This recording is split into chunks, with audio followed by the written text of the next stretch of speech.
Selamat pagi Bapak Ibu yang dikasihi oleh Tuhan.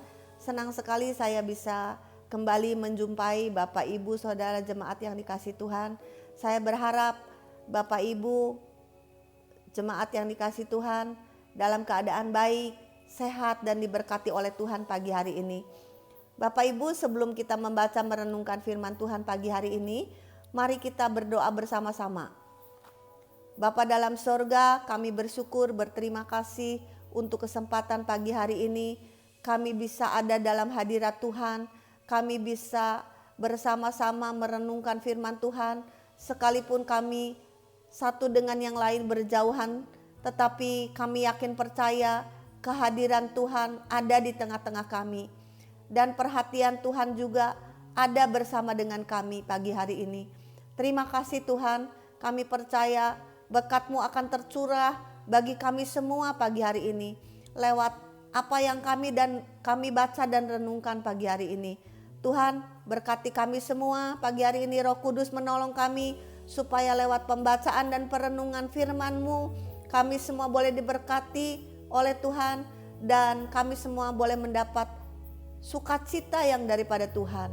Terima kasih Tuhan, kami serahkan waktu ini ke dalam tangan-Mu dan hanya dalam satu nama yang berkuasa kami sudah berdoa dan bersyukur pagi hari ini, yaitu nama Tuhan Yesus Kristus. Haleluya, amin. Bapak Ibu yang dikasihi Tuhan, renungan pagi hari ini saya beri judul Pribadi yang Mengenal Hatiku. Bapak Ibu, saya mengajak kita semua membaca dari satu perikop dalam Matius 26 ayatnya yang ke-35, ayatnya yang ke-31 maksud saya sampai dengan ayat yang ke-35 saja. Saya akan bacakan bagi Bapak Ibu silakan menyimaknya, membacanya bersama-sama dengan saya. Siapkan Alkitabnya, kita akan membacanya bersama-sama. Maka berkatalah Yesus kepada mereka, malam ini kamu semua akan tergoncang imanmu karena aku. Sebab ada tertulis, aku akan membunuh gembala dan kawanan domba itu akan tercerai-berai. Akan tetapi sesudah aku bangkit, aku akan mendahului kamu ke Galilea. Petrus menjawabnya, biarpun mereka semua tergoncang imannya karena engkau, aku sekali-kali tidak. Yesus berkata kepadanya, aku berkata kepadamu, sesungguhnya malam ini sebelum ayam berkokok, engkau telah menyangkal aku 3 kali. Kata Petrus kepadanya, sekalipun aku harus mati bersama-sama engkau, aku takkan menyangkal engkau. Semua murid yang lain pun berkata demikian juga. Berbahagia setiap kita yang membaca merenungkan firman Tuhan, bahkan melakukannya dalam hidup kita. Bapak Ibu yang dikasihi Tuhan, hari-hari ini semua perhatian kita tersita pada yang namanya COVID-19. Beberapa hari ini saya mendengar ada beberapa teman dekat saya yang dipanggil oleh Tuhan karena terpapar COVID-19. Saya sangat terkejut dan sedih mendengar berita ini. Hari-hari ini seluruh perhatian kita dialihkan untuk mengamati peristiwa itu. Tapi pagi hari ini saya mengajak Bapak Ibu Saudara untuk mengalihkan pikiran kita, mengalihkan perhatian kita pada satu peristiwa penting yang pernah terjadi 2000 tahun yang lalu. Dan peristiwa itu adalah peristiwa yang sangat penting dan maha penting. Sebab tanpa peristiwa itu, Bapak, Ibu, Saudara dan saya tidak akan menjadi anak-anaknya. Hari ini kalau kita ada, kita menjadi anak-anak Tuhan, kita punya pengharapan, itu karena peristiwa yang penting itu. Itulah peristiwa Jumat Agung, di mana Yesus tersalib bagi kita, di mana nyawanya dikorbankan bagi kita, di mana kasihnya ditunjukkan bagi seluruh dunia, bahwa betapa ia mengasihi seisi dunia ini. sehingga ia mengorbankan nyawanya. Sehingga hidupnya sendiri dikorbankan supaya setiap orang yang percaya kepadanya tidak binasa, melainkan beroleh hidup yang kekal. Sebelum peristiwa itu terjadi, Yesus berkumpul bersama murid-muridnya. Dan dia mengatakan kepada murid-muridnya lewat perikop yang baru saja kita baca pagi hari ini, bahwa iman mereka akan tergoncang, iman mereka akan lemah. Yesus tahu keadaan murid-muridnya. Dia mengatakan hal itu kepada murid-muridnya. Ketika Tuhan Yesus mengatakan hal ini kepada murid-muridnya, seorang murid yang bernama Petrus berkata, "Sekalipun semuanya meninggalkan engkau," Petrus berkata, "aku tidak akan meninggalkan engkau. Sekalipun semuanya tergoncang imannya karena engkau, aku tidak akan tergoncang. Sekalipun aku harus mati," kata Petrus, "karena Tuhan Yesus." Petrus siap mati untuk Tuhan Yesus. Bapak Ibu yang dikasihi Tuhan, tetapi mengapa Tuhan Yesus masih berkata kepada Petrus, "Sebelum ayam berkokok, hari ini engkau sudah menyangkal aku sebanyak 3 kali." Karena Tuhan Yesus, Tuhan yang Maha Tahu. Dia bukan saja Tuhan yang Maha Tahu, tapi dia pribadi yang berdaulat atas hidup setiap murid-muridnya, setiap anak-anaknya. Bapak Ibu yang dikasihi Tuhan, sebelum Petrus mengatakan hal ini, ada satu peristiwa di mana Tuhan Yesus bertanya kepada murid-muridnya. Dia bertanya kepada murid-muridnya, "Menurut kalian, siapakah aku ini?" Yang lain menjawab, "Engkau Elia, engkau Yohanes Pembaptis," dan lain-lain. Tapi Petrus dengan lantang menjawab kepada Tuhan Yesus, "Engkau adalah Mesias, Anak Allah yang hidup." Dan Tuhan Yesus memuji Petrus. Tuhan Yesus berkata kepada Petrus, "Berbahagialah engkau Petrus, sebab bukan manusia yang menyatakan ini, melainkan Bapa yang di sorga." Bapak Ibu yang dikasihi Tuhan, Yesus sangat mengasihi Petrus. Yesus tahu bahwa iman Petrus akan tergoncang. Iman murid-murid juga akan tergoncang. Yesus mengetahui hal itu. Dan terbukti ketika Yesus dalam satu peristiwa berikutnya. Ketika Yesus mengatakan bahwa ia harus pergi ke Yerusalem, menanggung banyak penderitaan, bahkan dibunuh dan bangkit pada hari yang ketiga. Petrus menarik Yesus dan berkata, "Tuhan, kiranya Allah menjauhkan hal itu."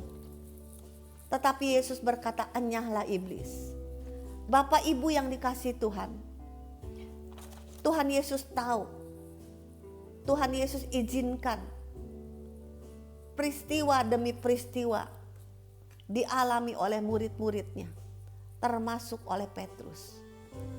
Tetapi Tuhan Yesus tahu bahwa setiap peristiwa yang Tuhan izinkan terjadi dalam hidup murid-muridnya, juga peristiwa-peristiwa yang terjadi dalam hidup kita semua, itu tidak akan membinasakan kita.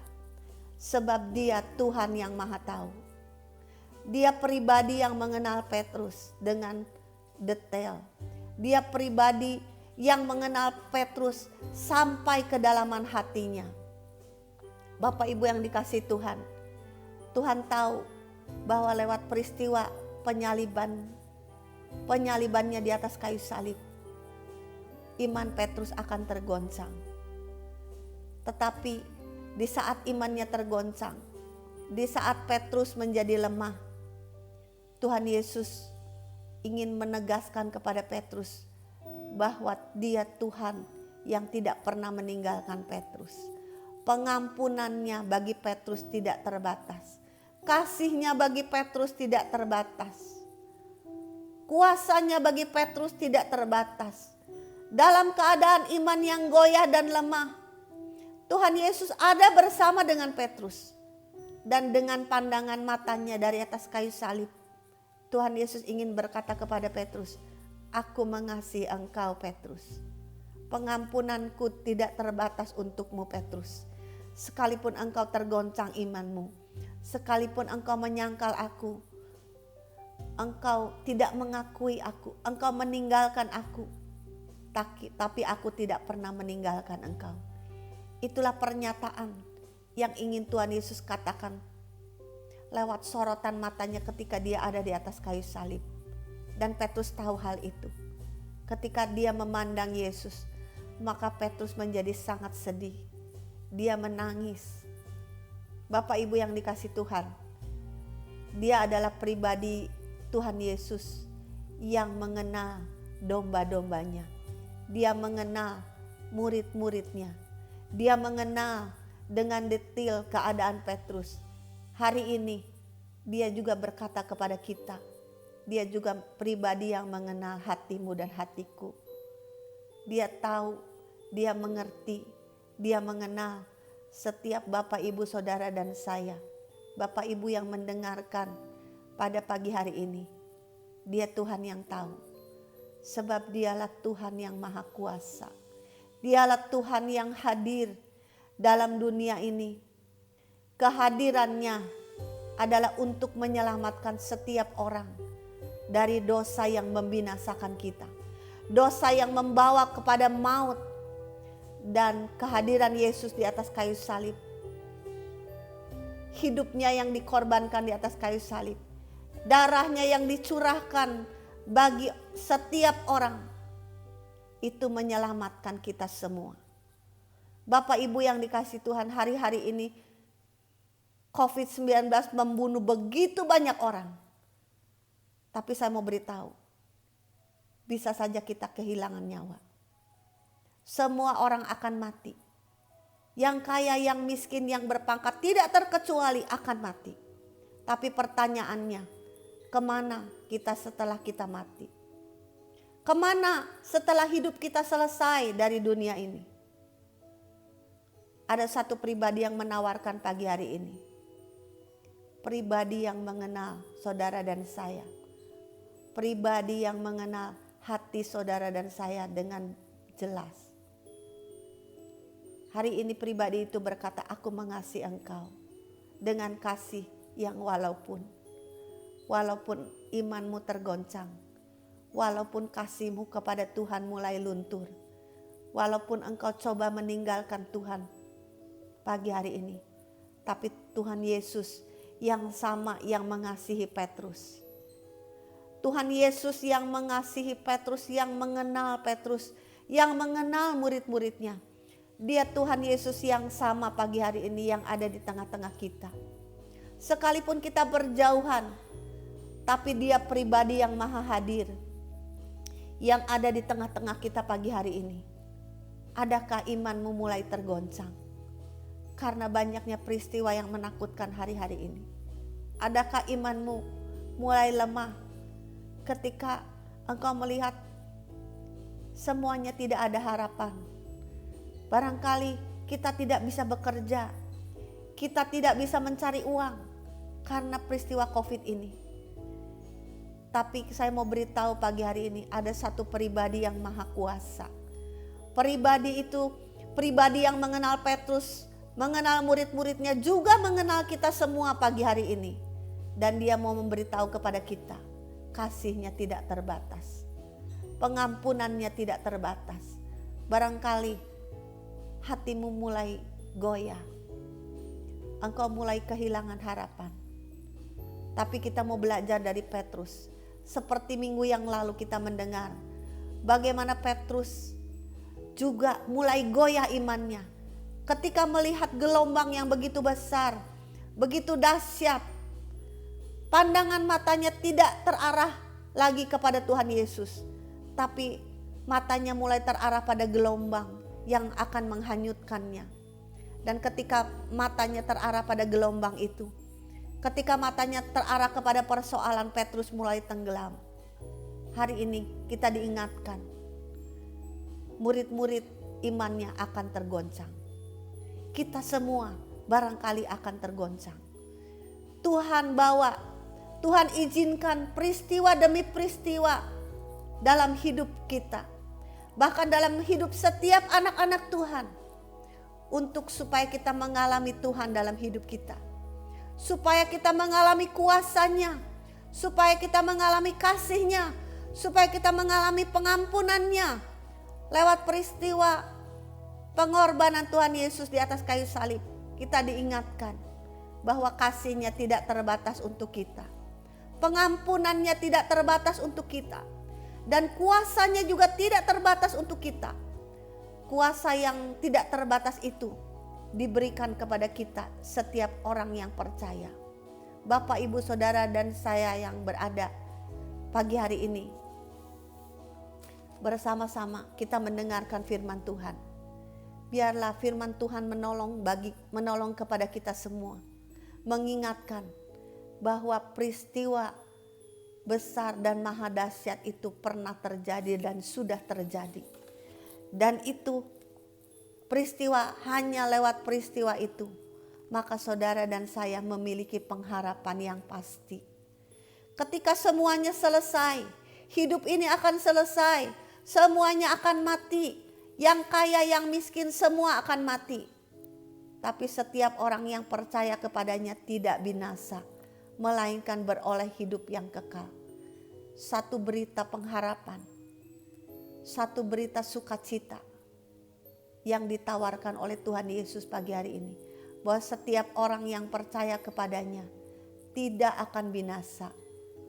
Kita bisa mati, kita bisa binasa, maut bisa membinasakan kita. Tapi pertanyaannya, kemana setelah kita mati? Kemana setelah hidup kita selesai dari dunia ini? Tuhan Yesus berkata,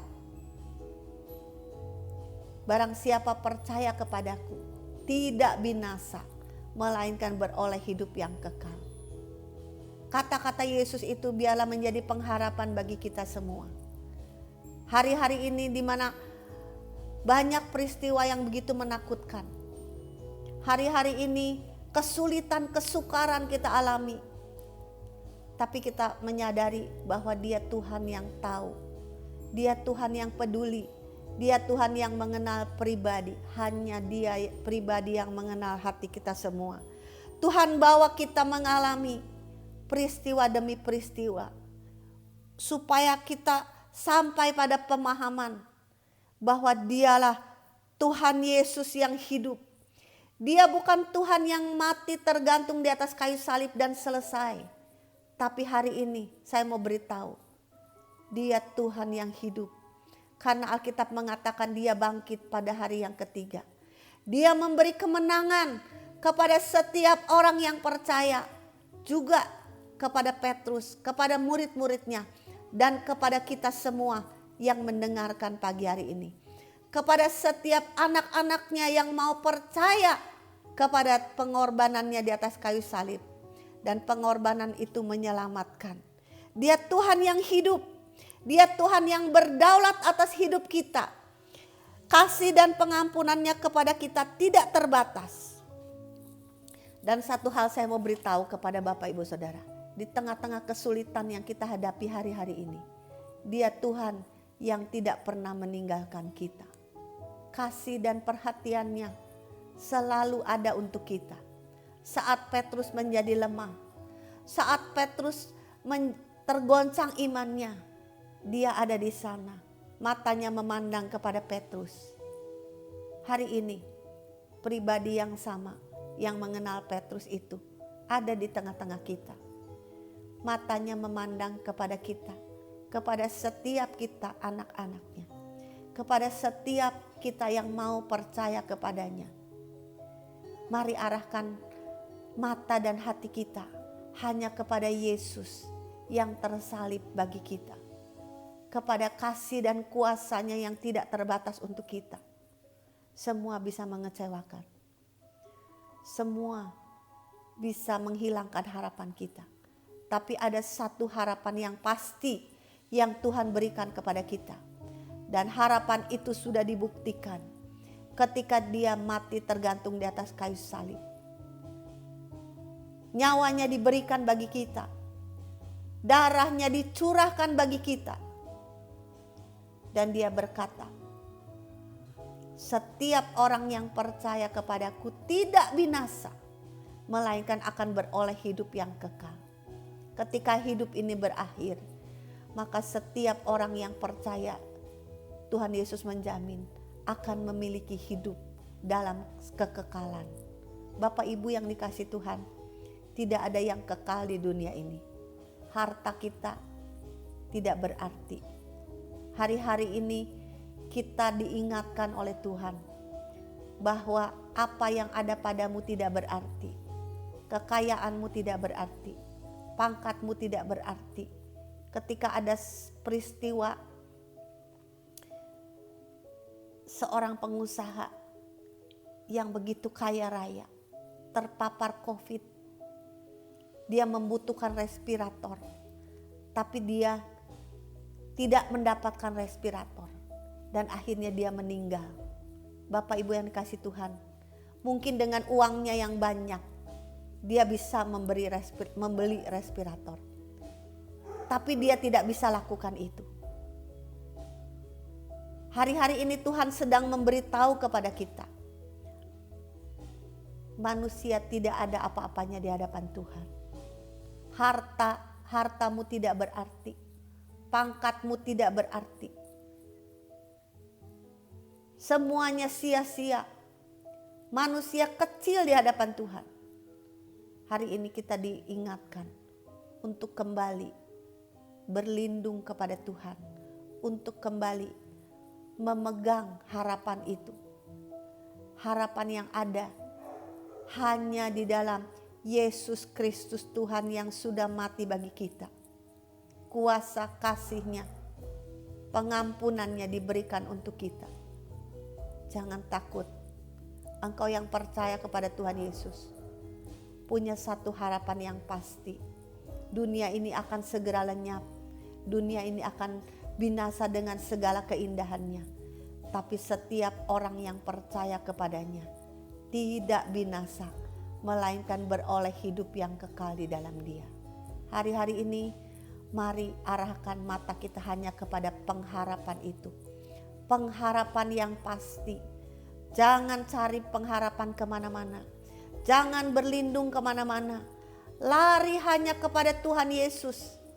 Pengharapan kita satu-satunya. Mari arahkan hati kita. Mari arahkan pandangan kita. Mari arahkan mata kita hanya tertuju kepada Tuhan Yesus. Supaya iman kita tidak tergoncang. Tapi iman kita makin hari menjadi semakin kuat. Tuhan bawa kita mengalami peristiwa demi peristiwa. Supaya kita bisa mengalami keajaiban Tuhan. Supaya kita bisa mengalami kedahsyatan Tuhan. Supaya kita bisa mengalami pertolongan Tuhan dalam hidup kita. Hari ini jangan menjadi lemah. Tapi tetap kuat. Tetap percaya. Tetap arahkan hatimu kepada Tuhan Yesus. Sekalipun engkau lemah. Sekalipun engkau tidak berdaya. Sekalipun mungkin hatimu mulai tawar. Tapi Dia Tuhan yang kasih dan pengampunannya tidak terbatas untuk kita. Mari kembali arahkan hati dan mata kita kepada Tuhan Yesus. Saya berharap seluruh jemaat Tuhan tetap kuat, makin sering berdoa, makin melekat kepada Tuhan karena kedatangannya tidak lama lagi. Dan ketika Yesus datang kedua kali, saya berharap seluruh jemaat kita pindah dalam satu tempat yang Tuhan sediakan buat kita semua.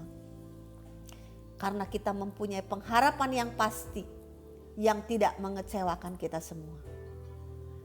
Mari kita berdoa.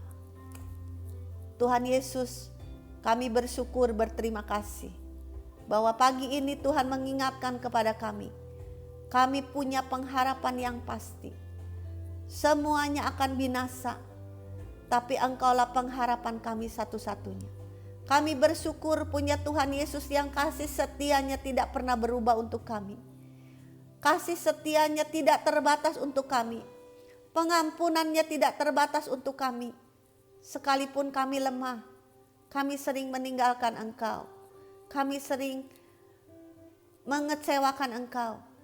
Tapi lewat perenungan pagi hari ini kami diingatkan, Engkau Tuhan yang penuh pengampunan. Kasih-Mu tidak terbatas untuk kami. Kami mohon ampun kepadamu Tuhan pagi hari ini. Untuk setiap kelemahan kami. Untuk hal-hal yang mungkin mengecewakan Engkau yang kami lakukan. Tapi kami bersyukur bahwa Engkau adalah Tuhan kami. Tuhan yang mengasihi kami. Tuhan yang tidak terbatas pengampunannya untuk kami. Terima kasih Tuhan Yesus. Berkati setiap jemaat-Mu yang mendengarkan pagi hari ini. Mereka yang dalam kelemahan hamba-Mu berdoa di dalam nama Tuhan Yesus. Kekuatan Tuhan diberikan bagi mereka. Mereka yang mulai khawatir, putus asa, cemas. Tuhan berikan mereka pengharapan. Ingatkan mereka bahwa ada pengharapan di dalam Engkau. Mereka yang sakit, hamba berdoa di dalam nama Tuhan Yesus. Biar bilur-bilur-Mu menyembuhkan pagi hari ini. Terima kasih Tuhan. Berkati setiap jemaat-Mu pagi hari ini. Apapun yang menjadi pergumulan mereka, Engkau Tuhan yang tahu dan mengerti. Engkau pribadi yang mengenal tiap-tiap kami. Berkat-Mu tercurah pagi hari ini kepada setiap jemaat-Mu yang mendengarkan pagi hari ini. Terima kasih Tuhan Yesus. Di dalam nama-Mu kami sudah berdoa dan bersyukur. Kami yakin percaya doa kami sudah didengar oleh Tuhan. Dan Tuhan akan menjawab kami. Karena kami berdoa dalam satu nama yang berkuasa. Nama Tuhan Yesus Kristus. Haleluya. Amin. Selamat pagi Bapak Ibu yang dikasihi Tuhan. Selamat hari Minggu. Tuhan Yesus memberkati kita semua.